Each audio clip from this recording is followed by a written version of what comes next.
masa depan perawat di seluruh Indonesia serta 5 profesi rakyat tentang kesehatan Indonesia ini, bukan mereka yang di dalam. Hidup perawat, hidup dokter.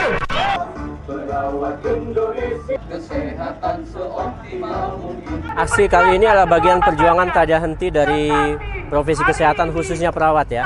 Karena agenda aksi hari ini memang dimotori oleh PPNI sebagai wadah dari profesi perawat Indonesia.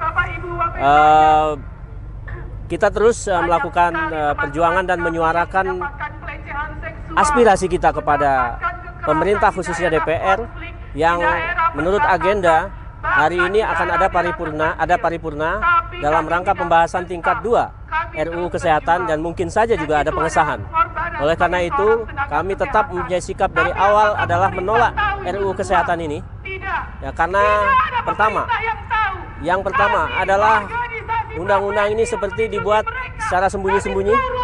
Sampai hari ini pun kami tidak mendapatkan akses sebenarnya terhadap draft yang dibahas. Ya.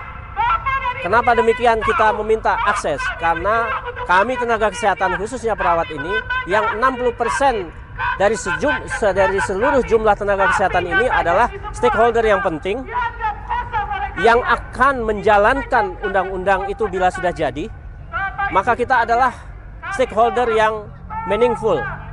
Oleh karena itu kita ingin ada partisipasi dan dalam berbagai kesempatan kita lakukan lobby, advokasi, audiensi dan lain sebagainya terhadap aspirasi kita ini, tapi belum ada yang diterima aspirasi kita itu. Beberapa hal yang kami soroti dari draft bocoran itu pun dapatnya ada bocoran ya. Entah itu apa betul atau tidak ya, tetapi bocoran yang jelas ini hampir pasti draft itu yang akan disahkan. Yang pertama adalah isu mandatory spending yang dihilangkan, yang semula 10% APBN, 5% APBN dan 10% di APBD. Apa yang terjadi itu kalau dihilangkan? Hari ini tenaga perawat itu lebih dari 80.000 orang. Itu berstatus tenaga honor dan sukarelawan. Yang daerah, bahkan negara pemerintah pusat tidak mampu memberikan gaji, memberikan kompensasi untuk kerja-kerja mereka yang melayani rakyat di daerah-daerah terpencil tersebut. Apa jadinya kalau mandatory spending dihilangkan? Saya rasa akan makin parah dan tidak akan mendapatkan kejelasan bagaimana mereka dibayar yang sementara ini mereka sudah mengabdi puluhan tahun, belasan tahun kepada fasilitas pelayanan kesehatan milik pemerintah. Terakhir, saya lihat undang-undang ini juga kalau dilihat dari substansinya juga mengandung bagaimana memudahkan berbagai kemungkinan bagi tenaga-tenaga kesehatan asing yang mengikuti investasi di bidang kesehatan untuk masuk ke Indonesia. Sementara di kita lulusan perawat lebih dari 75.000 per tahun. Mau kemana ini? Jangankan membuka peluang kerja bagi DPR dan pemerintah, justru ini mengancam bagi keberadaan bagaimana ruang-ruang kerja perawat yang ada di dalam negeri. Begini, pada masa pandemi, ya kita yang berjuang di depan Pak, 717 orang perawat meninggal Pak, karena melayani COVID itu. Mereka melayani tanpa juga memikirkan risiko bagi dirinya, ya. Dan itu dielulukan dan diharapkan oleh pemerintah peran-peran kita.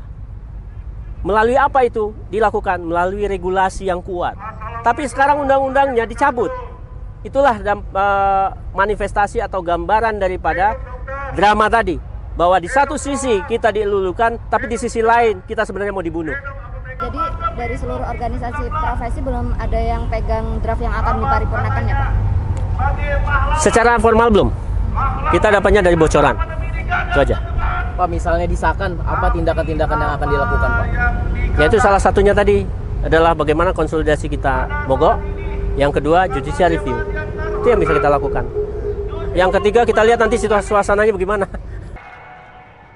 saya dan disusul oleh Mars PPNI. Ada di sebelah Kalau disahkan.